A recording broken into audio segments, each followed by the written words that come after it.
Le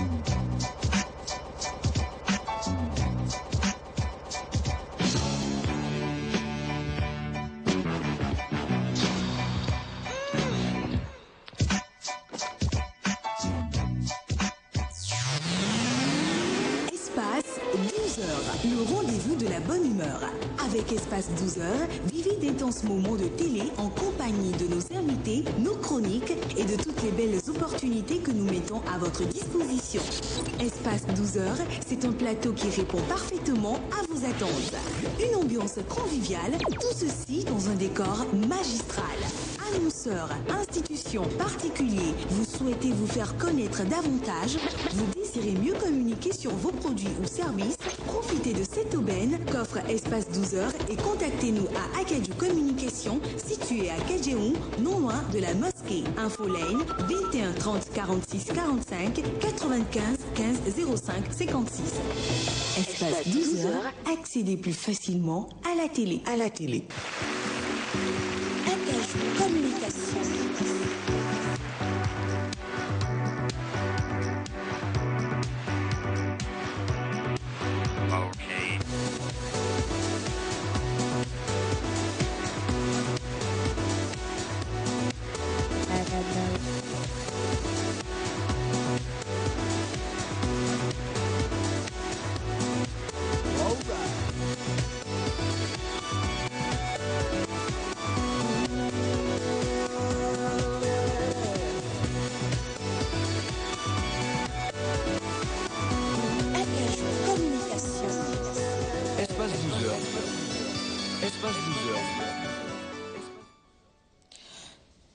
Toute l'équipe d'Akadju Communication se joint à moi pour vous souhaiter une très bonne fête de Pâques.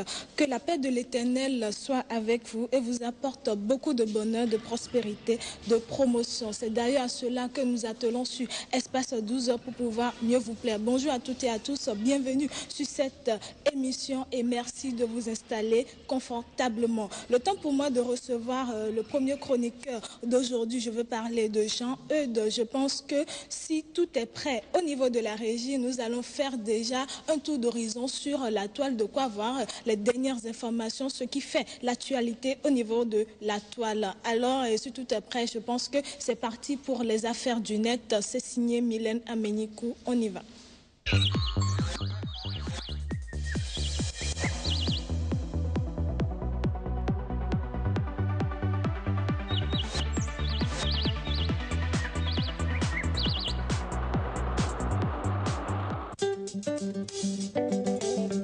Excellent lundi de Pâques à toutes et à tous. Actualité en Côte d'Ivoire, depuis son QG d'Abobo, l'ex-sergent-chef Ibrahim Koulibaly revendique la paternité de l'action du commando invisible qui a déstabilisé le pouvoir de Laurent Gbagbo.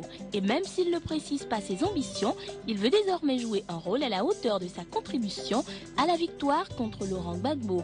En harcelant dès janvier dernier les forces de défense et de sécurité du président sortant avec ses centaines d'hommes, l'ex-sergent-chef Ibrahim Koulibaly a sapé le moral des hommes de Gbagbo et précipité sa chute.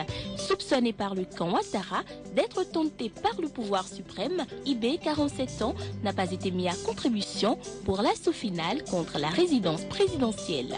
Mais il ne réclame pas moins son dû tout en réaffirmant son allégeance au nouveau président. En Ouganda, sur le modèle des révolutions arabes et des mesures de contrôle grossières prises par les gouvernements dictatoriaux, les dirigeants ougandais ont souhaité museler Internet et les réseaux sociaux, Facebook et Twitter en tête, qui déstabilisent l'opinion et alimentent la révolte populaire. Le vendredi 15 avril dernier, la presse ougandaise a révélé l'envoi d'une lettre adressée aux opérateurs de télécom, leur imposant de bloquer l'accès aux deux sites au risque de dresser plus directement l'opinion publique contre le gouvernement. Mais le directeur exécutif de la commission des communications, Godfrey Mutabazi, déclare assumer le blocage des réseaux sociaux s'ils étaient utilisés pour fomenter des troubles et nuire à l'ordre public.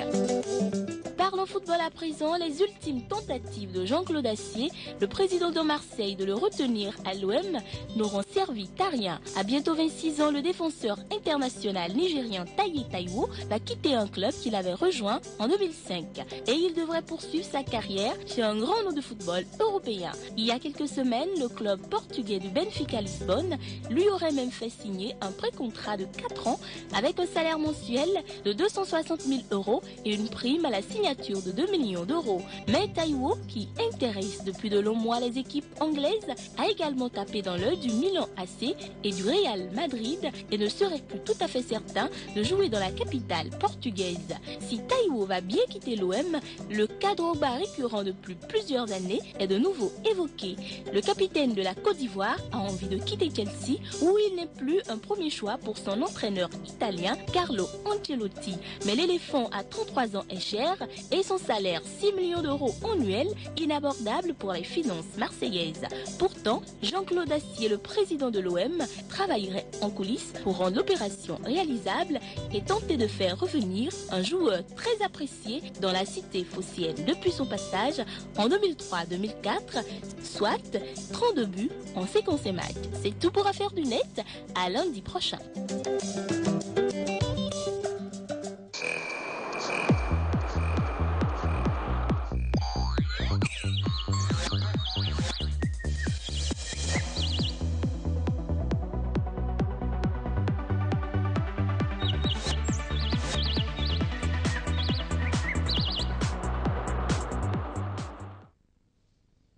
Tout plateau, j'ai le plaisir de recevoir pour vous Jean-Eudes, l'un de nos chroniqueurs maison.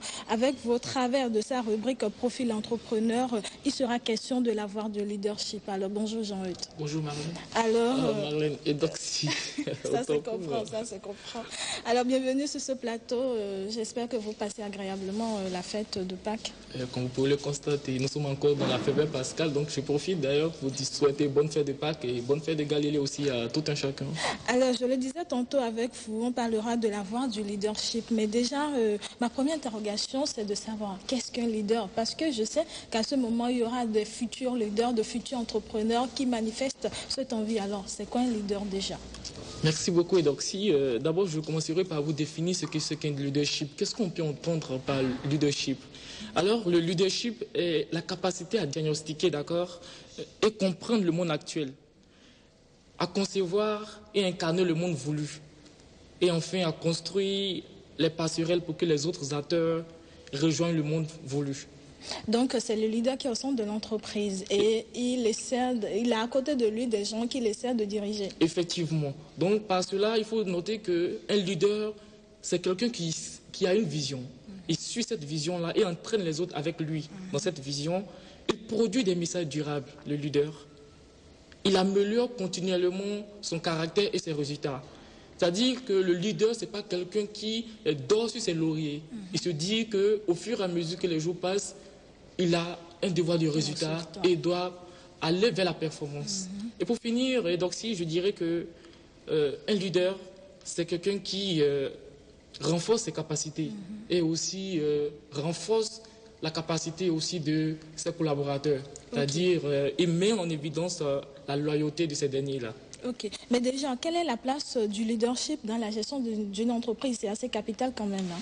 Alors, si tu le permets très rapidement, et donc si nous reviendrons en arrière, comme nous l'avons entamé le lundi dernier, pour revenir un peu sur certaines qualités que peuvent avoir des bons leaders.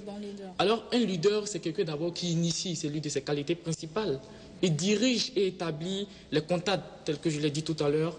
Mais surtout, le leader, c'est quelqu'un qui élabore des stratégies et anticipe. Un leader, c'est quelqu'un qui gère son temps suivant des priorités. Contrairement à certaines personnes certaines personnes qu'on voit aujourd'hui qui gèrent leur temps selon des demandes. Un vrai leader, il sait prioriser les choses. Et il anticipe également. Il anticipe également. Ok. Alors justement, pourquoi il est souhaitable de conférer au pouvoir aux autres? Pourquoi cela? Pourquoi est-ce que le leader confère le pouvoir aux autres au lieu que c'est à lui de se mettre à la tâche, il doit tout faire? Puisque vous le voulez, et donc si je répondrai à cette question, mais avant de finir, il serait important que nous puissions revenir sur la place du leadership dans la gestion d'une entreprise, comme vous l'avez demandé tout à l'heure. Alors, il est souhaitable de conférer des pouvoirs aux autres parce que c'est-à-dire que quand vous prenez chacun dans une entreprise, chaque maillon essentiel de cette entreprise-là a une place C'est-à-dire, cette personne n'est pas indispensable à effectivement, la société. chacun de nous, chaque collaborateur d'une entreprise a sa potentialité. Alors quand on est leader et qu'on dirige une entreprise ou une société, on doit pouvoir conférer à chacun la place qui est la sienne. Parce que il est important d'évaluer ses collaborateurs. Il faut évaluer leurs désirs, leurs connaissances et leur habileté. L'habileté de chacun d'entre eux. Il faut savoir leur servir de modèle. C'est-à-dire que je suis directeur d'entreprise, moi, Jean-Eudes, je dois pouvoir servir de modèle parce que je suis au devant de la scène dans cette entreprise-là. Mes autres collaborateurs me regardent et c'est en fonction de la manière dont je marche, en fonction de mon style qu'ils prennent appui sur moi. Donc les personnes dans une entreprise à qui vous voulez conférer des pouvoirs doivent savoir d'abord ce que signifie voler de ses propres ailes. Ils doivent Donc, être des mentors. sorte, si je comprends bien, ces personnes doivent aller dans cette même dynamisme que vous, c'est ça? Bien évidemment, parce qu'il arrivera des moments où je serai obligé de leur passer la main. Donc, je suis en quelque sorte le mentor pour ces personnes, pour mes autres collaborateurs. Alors, je continue pour dire qu'il faut pouvoir donner la possibilité et la permission de réussir en vous attendant à la réussite et en verbalisant vos attentes. C'est-à-dire savoir demander à chaque maillon de la chaîne ce qu'on attend de lui quand vous prenez votre collaborateur. Vous, par exemple, au poste de directeur des ressources humaines, voilà ce que j'attends de vous. Et au bout d'une telle période, il faut pouvoir leur demander des comptes. Vous suivez un peu, Doxy? Donc, c'est une gestion un peu assez sur le résultat, également sur le temps. C'est-à-dire, il y a des priorités, comme vous l'avez dit, et également, il y a des résultats à la fin. Bien évidemment. Mais pourquoi est-ce que dans nos entreprises, dans la plupart de nos entreprises, on remarque que le patron veut tout contrôler, le patron veut tout faire, et finalement, on n'atteint plus les résultats à la fin? Bien évidemment. Et donc, lorsque vous êtes dans une entreprise et que vous voyez la tête qui constitue le patron, qui est à la fois au fou et au moulin, ne demandez pas à ce dernier-là de vous donner un résultat satisfaisant, puisqu'il ne veut pas faire confiance aux autres. C'est ce qui a donc motivé en réalité le choix de ce thème, la voie du leadership. C'est-à-dire que le leadership, la place prépondérante, c'est-à-dire même la qualité même du leadership et la place qu'elle peut jouer, le rôle prépondérant également qu'il peut jouer au niveau d'une entreprise pour la bonne marche, pour que cette entreprise puisse avoir des résultats satisfaisants, comme vous le disiez tout à l'heure. Alors, au niveau des pouvoirs qu'on confère aussi en matière de leadership, il faut pouvoir montrer publiquement la confiance que vous avez en vos collaborateurs quand on est un leader et qu'on a une confiance. C'est-à-dire que lorsque on est dans la société, pour montrer à mon collaborateur que désormais j'ai confiance en lui, il faut le démontrer ça. Il faut l'intégrer d'abord dans ce que vous faites. Dans ce que vous faites et lui montrer. C'est-à-dire que lorsque c'est public, la personne aussi se dit, ah, attention, désormais mon patron, il me fait confiance, alors j'ai un devoir de résultat. Et ça l'amène lui aussi à son niveau à faire plus d'efforts afin de pouvoir plaire non seulement à son patron, mais aussi à d'autres collaborateurs qui le regardent faire désormais.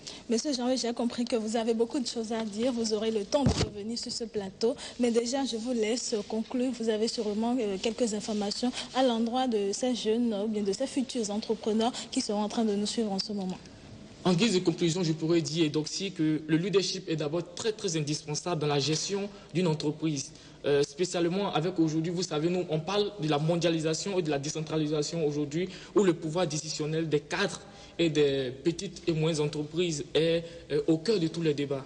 Ce mécanisme donc de mondialisation fait en sorte que la capacité de mener une entreprise on ne peut pas mener une entreprise, j'allais dire, sans avoir en main le pouvoir de rallier et de rassembler les gens et les diriger vers une direction. Bien entendu, si on n'a pas la capacité de rallier les autres, on ne peut pas atteindre un résultat satisfaisant, comme je le disais à l'entame de mes propos. Je terminerai donc, j'en aurais véritablement terminé cette fois-ci, parce que j'ai déjà dit